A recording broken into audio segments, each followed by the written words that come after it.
अस्सलाम वालेकुम, आप देख रहे हैं यूट्यूब चैनल। आज हम अपने किचन में बनाने जा रहे हैं बेसन की खंडलियाँ। ये खाने में बहुत ही ज़्यादा टेस्टी होती हैं और बनाने में उतनी ही ज़्यादा इजी। तो बहुत ज़बरदस्त रेसिपी है, बहुत ही सिंपल रेसिपी है। बहुत से लोग इसको बहुत शौक से खाते हैं, तो हमारे घर में भी ये बहुत शौक से खाई जाती है।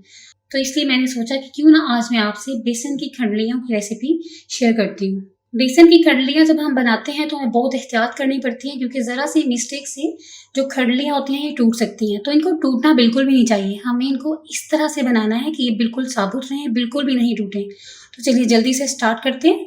तो इसके 2 स्टेप हैं। फर्स्ट स्टेप में हम खंडलियाँ रेडी करेंगे और सेकंड स्टेप में इसके लिए ग्रेवी रेडी करेंगे। तो चलिए सबसे पहले हम यहाँ पर खंडलियाँ रेडी करते हैं। तो यहाँ पर हम एक बाउल लेंगे और इस बाउल में सबसे पहले ऐड करेंगे 3 टेबलस्पून दही और इसके अंदर ऐड करेंगे नमक 2 टेस्ट, भुना और कुटा हुआ जीरा 1 टीस्पून ऐड करेंगे और धनिया पाउडर भी 1 टीस्पून, कुटी हुई लाल मिर्च ऐड करेंगे 1/2 टीस्पून, लाल मिर्च का पाउडर 1/2 टीस्पून। तो ये सब इसमें ऐड करने के बाद इसको अच्छे से मिक्स कर लेंगे। तो ये अच्छे से मिक्स हो चुका है। तो इसके बाद इसके अंदर हमें ऐड करना है 1 कप बेसन और इसके बाद इसके अंदर पानी ऐड करेंगे 1.5 कप। थोड़ा थोड़ा करके ऐड करेंगे और आपने इसे मिक्सर के साथ मिक्स करते जाना है ताकि इसमें लम्स बिल्कुल भी नहीं बने। एक साथ आपने सारा पानी नहीं डाल देना है, थोड़ा थोड़ा करके डालेंगे। तो देखिए अच्छे से इसको मिक्स करने के बाद बाकी का पानी भी इसके अंदर ऐड कर देंगे। आपने इसके अंदर 1.5 कप से ज़्यादा पानी बिल्कुल भी नहीं ऐड करना है। कुछ लोग होते हैं वो बेसन का कच्चापन ख़त्म करने के लिए इसके अंदर पानी ज़्यादा डाल देते हैं कि इसको ज़्यादा कुक कर लेंगे, लेकिन इस तरह से खंडलियाँ बिल्कुल भी नहीं बनती हैं और टूट भी बहुत जल्दी जाती हैं। तो आपने इसमें 1.5 कप पानी बस ऐड करना है। इससे आपकी खंडलियाँ टूटेंगी भी नहीं और बिल्कुल परफेक्ट बनेंगी। तो अच्छे से इसको मिक्स कर लेंगे। तो ये रेडी है। तो इसके बाद अब हम इसके अंदर 2 टेबलस्पून छोटा छोटा कटा हुआ प्याज ऐड करेंगे। आपने प्याज छोटा छोटा ही काटना है और थोड़ी सी इसके अंदर 2 से 3 हरी मिर्च जाएंगी छोटी छोटी कटी हुई और इसके बाद इसके अंदर ऐड करेंगे हरा धनिया और इसको मिक्स कर लेंगे। हरा धनिया और हरी मिर्च आप इसमें ज़रूर ऐड करें, इससे खंडलियों में लुक बहुत अच्छी आ जाती है। आप कम ज़्यादा कर सकते हैं। तो अब हम इसे कुक करेंगे। तो इन्हें बनाने के लिए यहाँ पर हम कोई सा भी बर्तन लेंगे। आप कोशिश करें आप नॉन स्टिक का बर्तन लें, दूसरे में बहुत ज़्यादा जल जाती है। तो फ्लेम ऑन करेंगे और मीडियम फ्लेम रखेंगे और इसके बाद इसके अंदर ये ऐड कर देंगे। तो अब हमने इसे तकरीबन 8 मिनट तक कुक करना है मीडियम फ्लेम पर और साथ इसमें चम्मच चलाते जाना है। चम्मच आपने बिल्कुल भी चलाना नहीं रुकना। तो हमने इसमें मुसलसल चम्मच चलाते जाना है। स्टार्ट में फ्लेम को मीडियम रखेंगे, उसके बाद फ्लेम को मीडियम टू लो कर देंगे और इसे कुक करेंगे तकरीबन 8 मिनट तक। जब ये कुक हो जाता है ना तो ये डो फॉर्म में आ जाता है। अभी ये कच्चा है तो अभी हम इसे मिक्स करते जाएंगे और कुक करते जाएंगे। आप इसको साथ साथ स्मैश करेंगे और साथ साथ मिक्स करेंगे। तो देखिए ये डो फॉर्म में आना शुरू हो चुकी है और इसकी ये आपने इस चीज़ का ख्याल रखना है कि देखिए ये पैन के साथ नीचे चिपकने लग गई है। तो जब ये चिपकना स्टार्ट हो जाए तो आप समझ लें कि ये हमारी जो बेसन है ना ये कुक हो चुका है। देखिए बस इसको 1 से 2 मिनट तक मज़ीद कुक करेंगे। आपको चम्मच चलाने में भी पता चल जाएगा ये वज़नी हो जाती है। तो देखिए ये तकरीबन हमारी रेडी है। तो देखिए व्यूअर्स इसको इसी तरह से होना चाहिए। तो ये हमारी रेडी है क्योंकि ये पैन में चिपकने भी लग गई है, काफ़ी हार्ड हो गई है। तो अब हम इसे फ्लेम को ऑफ कर देंगे और इसको एक ट्रे में सेट कर लेंगे। तो देखिए यहाँ पर मैंने कोई सा भी ट्रे लिया है तो इसको आपने ऑयल से ग्रीस कर लेना है ज़रूर। तो हम इसे इस ट्रे में सेट कर देंगे। याद रखें आपने ट्रे को ग्रीस ज़रूर करना है और ग्रीस भी आपने ऑयल से करना है। तो देखिए मैंने इसे ट्रे में सेट कर लिया। आपने इसको अच्छे से सेट करना है और इसके बाद आपने कोई सा भी चम्मच ले लेना है, स्टील का हो जाए। तो आपने उसको ऑयल से ग्रीस करके इसके ऊपर इस तरह से करना है ताकि ये ऊपर से भी प्लेन हो जाए। सेट होने के लिए आप इसे रख सकते हैं रूम टेम्परेचर पर भी, लेकिन मैं इसे 15 मिनट के लिए रखूँगी फ्रिज में।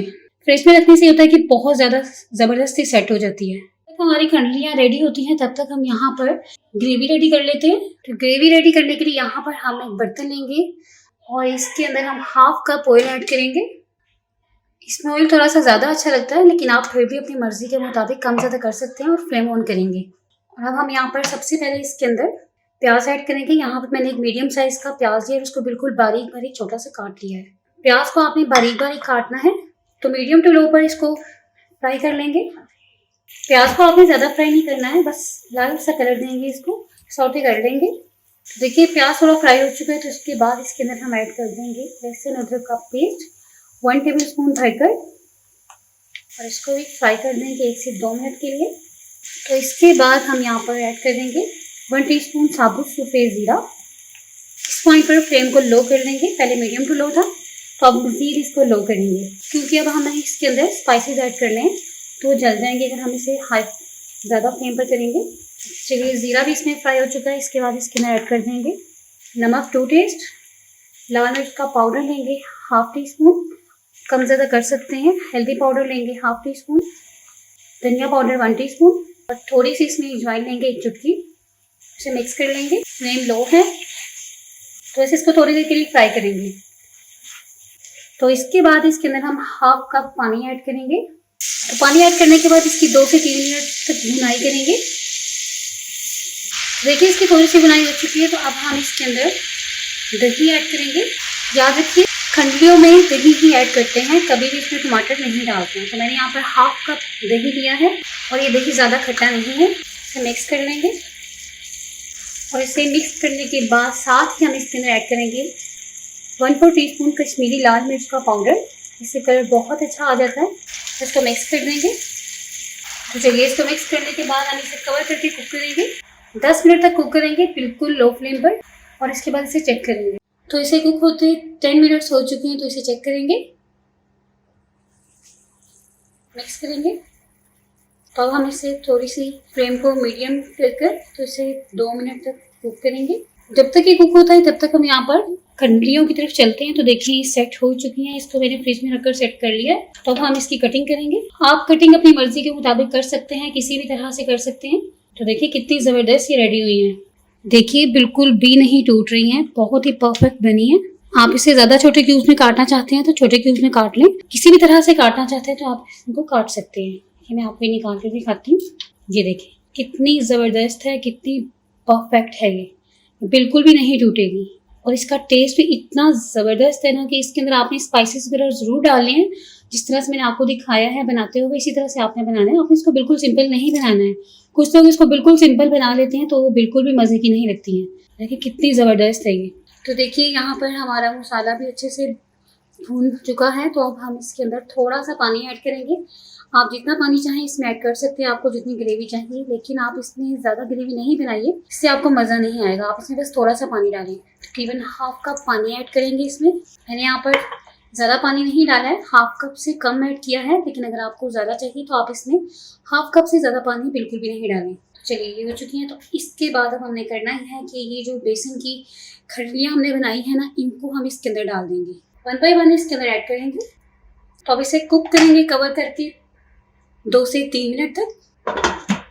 तो देखिए रेडी हो चुके हैं, 2-3 मिनट हो चुके हैं। तो इसे चेक करेंगे। देखिए बिल्कुल परफेक्ट हैं, रेडी हैं। ये ग्रेवी में डालने के बाद भी नहीं टूटी हैं। देखिए आप कितनी ज़बरदस्त है। इसके ऊपर थोड़ा सा हरा धनिया गार्निश करेंगे, थोड़ी सी हरी मिर्च, इसको मिक्स करेंगे। तो चलिए रेडी हो चुकी है। फ्लेम को ऑफ कर देंगे और फाइनल लुक की तरफ चलेंगे और इसको किसी भी प्लेट में, किसी भी ट्रे में निकाल लेंगे। देखिए बेसन की खंडलियाँ हमारी रेडी हो चुकी हैं और इसकी बहुत ज़बरदस्त लुक आ रही है और बिल्कुल भी नहीं टूटी हैं, बहुत परफेक्ट बनी है। तो आपने इनको इसी तरीके से बनाना है जिस तरीके से मैंने आपको बनाना सिखाई है। कोई भी आपने इसमें मिस्टेक नहीं करनी। वीडियो को आपने स्किप नहीं करना है, लास्ट तक ज़रूर देखना है। बहुत मज़े की और बहुत मज़े की खुशबू आ रही है। तो आप इस रेसिपी को ज़रूर ट्राई करें और मुझे कमेंट्स में बताएं कि आपको मेरी आज की रेसिपी कैसी लगी। अगर आपको मेरी आज की रेसिपी पसंद आई है तो आप मेरी वीडियो को लाइक करें, दोस्तों के साथ शेयर करें, और अगर आप चैनल पर नए आए हैं तो प्लीज़ चैनल को सब्सक्राइब करें। अपना बहुत सा ख्याल रखें, दुआ में याद रखें। नेक्स्ट रेसिपी तक के लिए अल्लाह हाफिज़।